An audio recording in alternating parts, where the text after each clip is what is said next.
Everything you need to know as a beginner about music is right here in this video. Before we get started, timestamps will be in the description if you want to jump around. The very fundamental basis of sound is vibration. When something vibrates, let's say a guitar string, it causes the air around the string to vibrate as well. This is picked up by your ears as sound. On the piano, if you go higher on the keys, each note will have a higher frequency than the last one. Same thing with the other side. If you go lower, each note will have a lower frequency. So meaning if you have a higher frequency, your pitch will sound higher. And if you have a lower frequency, your pitch will sound lower. Each key on the piano has a dedicated frequency associated with them, meaning that an A will always be an A, and no matter what piano you play an A on, it will sound the same.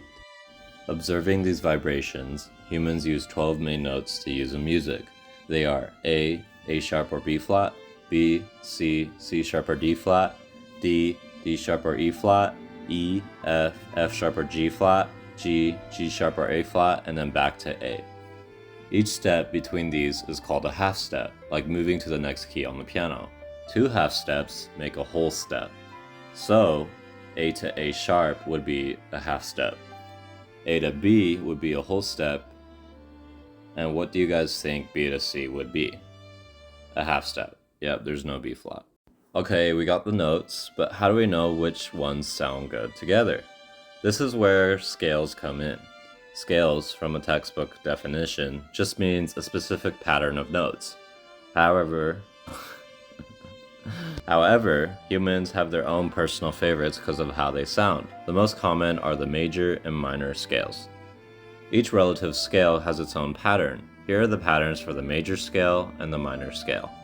Once you know the pattern, you are able to play any major or minor scale on the piano.